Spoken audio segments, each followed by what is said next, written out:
Esse é o quadro Nós Comunica. Conteúdos essenciais com base na ciência, em poucos minutos para ouvir sempre que quiser. Produzidos pelas nutricionistas criadoras de conteúdo do Nós a Nutrição. Quer saber mais sobre elas ou sugerir um assunto que você quer ouvir por aqui? Segue a gente nas redes sociais. Nosso @ é Nós a Nutrição, nós com Z em todas elas. Comenta por lá e bora pro episódio. Seguimos agora com a nutricionista Fernanda Rodrigues.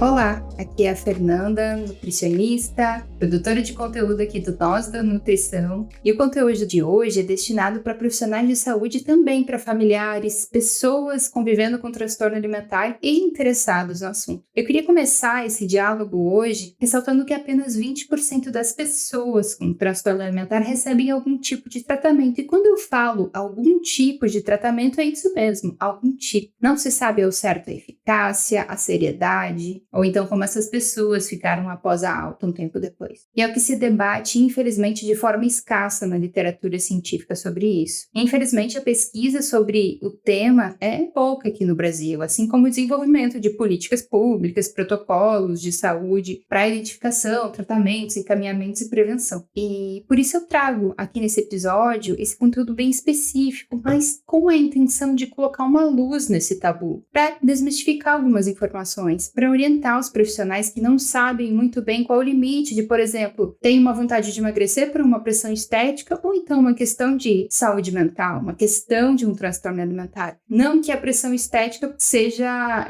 menos importante, ela também causa muito sofrimento, mas existe uma diferença aí nessa identificação e no manejo quando se é um transtorno alimentar. E para compartilhar com vocês aqui hoje, eu conversei com diferentes profissionais, como médicos, outros nutricionistas de diferentes áreas, enfermeiros, dentistas, psicólogos, claro, assistentes sociais. Eu gostaria muito de ter conversado com diferentes categorias. Então, se você é profissional de saúde, comenta aqui no episódio os desafios que você enfrenta nessa temática. Considerei importante fazer essa pesquisa também com outras profissões e pessoas morando em diferentes regiões do Brasil para compreender melhor o funcionamento de cada região, para entender um pouquinho como é essa realidade. E é lógico que o diagnóstico ele precisa ser feito por uma equipe multiprofissional. Mas antes disso, quando que você pode começar a desconfiar para identificar um suspeito? Já que sabemos da necessidade de começar um tratamento quanto antes para afastar o indivíduo de um risco maior e de se estender por muito tempo, o que dificulta a possibilidade de melhora. Se sabe que, se identificado o transtorno alimentar na infância ou na adolescência, existe uma chance de aí quase 70% de melhora. Diferente de que se isso for identificado só lá na vida adulta, a chance de melhora, a taxa de sucesso do tratamento, ela cai no decorrer dos anos, essencialmente se a pessoa já passou por alguma hospitalização devido ao transtorno alimentar. Nas últimas 3 décadas, aqui no Brasil, foram criados serviços de especialidade em transtorno alimentar e um levantamento realizado em 2020 pela Associação Astral, Associação de Transtornos Alimentares do Brasil, foram cadastrados 47 grupos brasileiros especializados nisso, dos quais 20 eram públicos e 27 privados, mas a grande maioria é localizada na região sudeste. Então a gente percebe que ainda há uma grande escassez nesses centros especializados, tanto público quanto privado. Só que na falta de lugares de referência para assistência nesses casos, o SUS vai receber essas demandas em diferentes frentes, como nas unidades básicas de saúde, nos postinhos de cada bairro, nos CAPs, nos Centros de Atenção Psicossocial, nas escolas públicas, pelo programa Saúde na Escola e esse diálogo, da territorialização na saúde. E outro ponto importante de pensar nessa identificação dos casos é considerar o que os dados demonstram.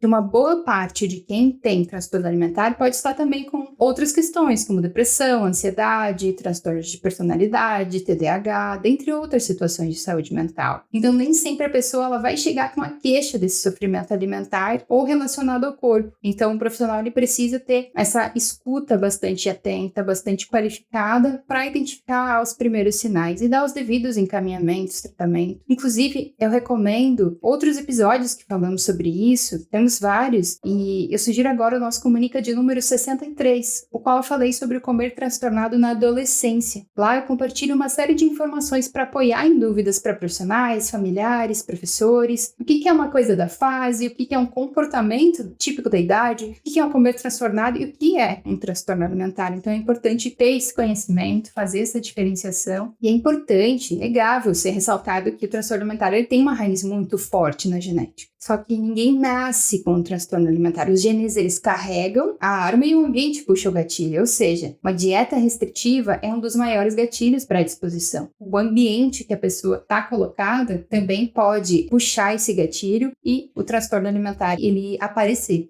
E quando se fala em ambiente, é importante comentar sobre um estudo interessantíssimo, realizado há quase 30 anos, lá em 1995, nas Ilhas Fiji, lá na Oceania. Ele avaliou o impacto da exposição dos adolescentes à televisão e, consequentemente, atitudes e comportamentos alimentares desses indivíduos. O estudo ele foi dividido em 2 etapas. A primeira, em 1995, e depois os pesquisadores retornaram em 1998, depois de 3 anos de exposição à televisão. E os resultados demonstraram que os indicadores de transtorno alimentar foram significativamente mais prevalentes ali após esses 3 anos de exposição à televisão, às novelas, demonstrando também maior interesse de perda de peso, sugerindo o impacto negativo que a mídia causou naquela ilha, que até então não tinha acesso a isso e não tinha esse tipo de problema de insatisfação. Então, quando colocamos o foco nas crianças, nos adolescentes, que ficaram passando muito tempo em redes sociais no período do isolamento da pandemia, a gente consegue entender o salto enorme nos casos de insatisfação corporal e comer transtornado que estão surgindo, que estão aparecendo agora, esse tempo depois. E bom, quais sinais que podem chamar atenção em casa? O que perguntar em atendimento? Ou o que perguntar para os familiares? Então, eu quero ler a partir de agora aqui para vocês alguns pontos importantes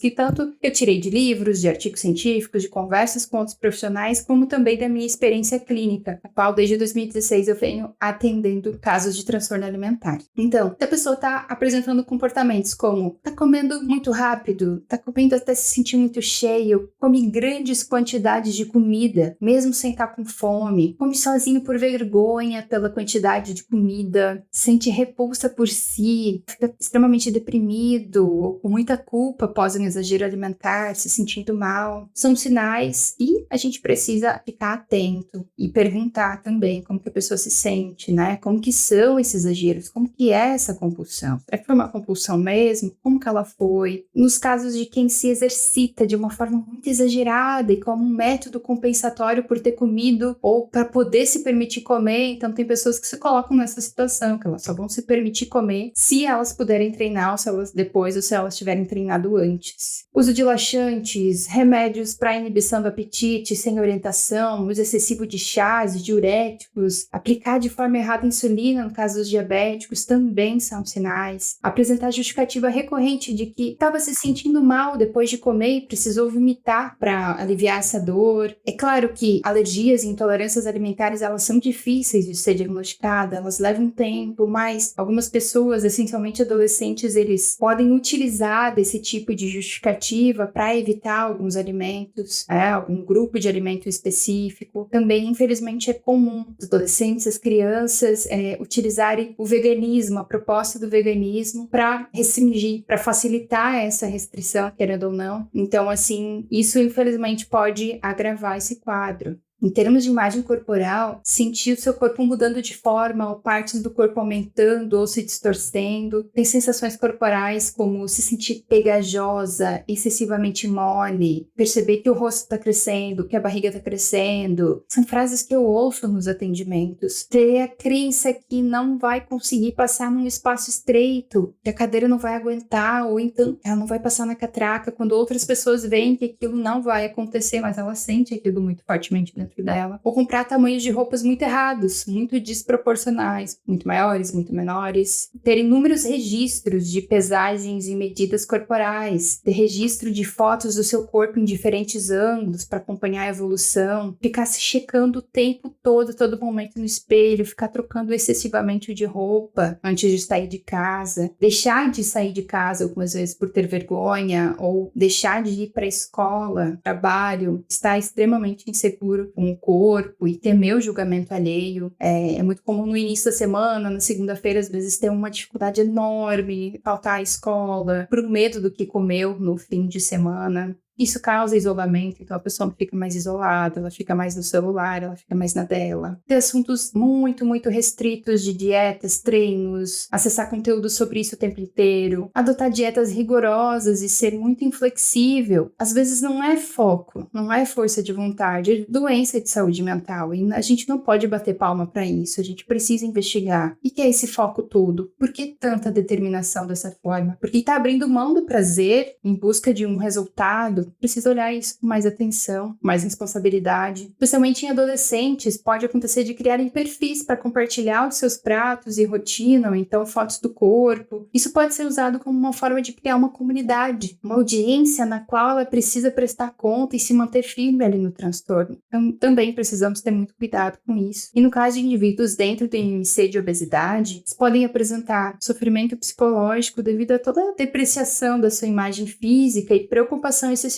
com o peso. Tanto uma preocupação da pessoa mesmo e também preocupações alheias, no qual o corpo gordo é exposto nessa sociedade. E essa condição emocional, muitas vezes, pode levar a práticas alimentares anormais, consumindo alimentos compulsivamente como um mecanismo compensatório. Outro ponto fundamental é que quem sofre com isso também pode ter uma estreita correlação com o abuso de álcool devido a fatores de falta de autocontrole, a necessidade de gratificação imediata, baixa tolerância a frustrações, falta de vínculos afetivos, além de comorbidades como ansiedade, depressão e a própria predisposição biológica ao uso de substâncias psicoativas, isso em adolescentes, em adultos. Esses são sinais de alerta comuns de serem encontrados e vale a pena observar mais de perto quando alguma dessas características acontece, quando se percebe isso, em quem mora com a gente, nas nossas amizades, em quem a gente está atendendo, se você é profissional de saúde, se você é professor. Então, se você percebe movimentos como esse, chame a pessoa para conversar, demonstre interesse em saber o que a pessoa está sentindo, o que ela está buscando, como ela tem se considerado, como ela tem se cuidado, se protegido. Na saúde pública, busque apoio nas unidades básicas de saúde, nos CAPs, se informe como são os serviços em sua cidade. Nos planos de saúde, solicite sim atendimento especializado e contínuo, é o teu direito, ter um acompanhamento contínuo. Na rede privada, busque profissionais especializados na área. Verifique se existem grupos de apoio presenciais ou online na sua região. Eu vou citar aqui o nome da Astral, que é a Associação Brasileira de Transtornos Alimentares. Ela tem diversas informações sobre serviços disponíveis no Brasil, materiais de apoio e também existem palestras abertas, grupos de apoio gratuitos para familiares e pacientes, então vale a pena buscar informações sobre isso, ficar atento. E hoje, a depender do caso, é possível fazer tratamentos de forma online. E claro, o profissional em contato com a rede de apoio e com o caso vai observar se a assistência pode ser online ou se é necessário, num caso mais grave, buscar apoio local e presencial, enfim, fazer essa ponte multiprofissional entre todos que estão fazendo parte desse cuidado.